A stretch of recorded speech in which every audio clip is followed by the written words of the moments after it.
ഒരു 10,000 രൂപ കൂട്ടിയാൽ എത്ര രൂപയാണ് ആവുക? ഒരു വർഷം 94 കോടിയാണ് സർക്കാരിനുണ്ടെന്ന് അധിക ബാധ്യത. ഞാൻ പറയുന്നത് ഒരാളും വിശ്വസിക്കുന്നില്ല. എന്തുകൊണ്ടാണ് ഹാഷ്മിക്ക് അത് ഡൽഹിയിലേക്ക് നോക്കിയും സുരേഷ് ഗോപിയുടെ മുഖത്ത് നോക്കിയും പറയാൻ നട്ടലില്ലാത്തത്? കിട്ടാനുള്ളത് നേരിട്ടങ്ങ് വാങ്ങിക്കോ. അവരെ ഒന്ന് വിളിച്ചൊരു 1000 രൂപ കൂട്ടിക്കൊടുക്കാമെന്ന് പറയാനും മാത്രം നമ്മുടെ ഖജനാവ് മുണ്ടക്കോലെടുത്ത് കിടക്കുകയാണെങ്കിൽ അത് തുറന്നു പറയണം.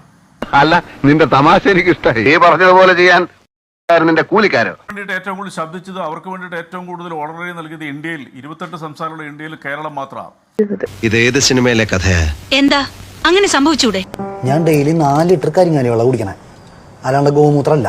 ഹരിയാനയിൽ CITU, AITUC, ആശാ വർക്കർമാർ ട്രേഡ് യൂണിയൻ അല്ല SUC ട്രേഡ് യൂണിയനൊക്കെ ഒരുമിച്ച് ഉന്നയിക്കുന്ന ആവശ്യം എത്രയാണെന്ന് അറിയാമോ? 26,000 രൂപ ഉയർത്തണം.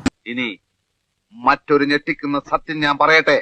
എന്തുകൊണ്ടാണ് 1780 എന്ന് പറഞ്ഞ നക്കാപ്പിച്ച പോലും തെപ്പിക്ക് പോലും തികയാത്ത പൈസ കൊടുക്കുന്ന ഉത്തർപ്രദേശ് സർക്കാരിന് മുമ്പിൽ പോയി ഇവർ സമരം ചെയ്തില്ല? ഇതിലെന്തോ ചുറ്റിക്കളി ഉണ്ടല്ലോ. ഇത് അവരുടെ അടവാ. പിന്നെ ഗുജറാത്തിൽ 3500 രൂപയാ ഇപ്പോൾ മുഴുവനും പിന്നെ ആശാവർക്കന്മാരെ പിരിച്ചുവിടുന്നു പറഞ്ഞ സർക്കാർ, യോഗി ആദിത്യനാഥ് സർക്കാർ.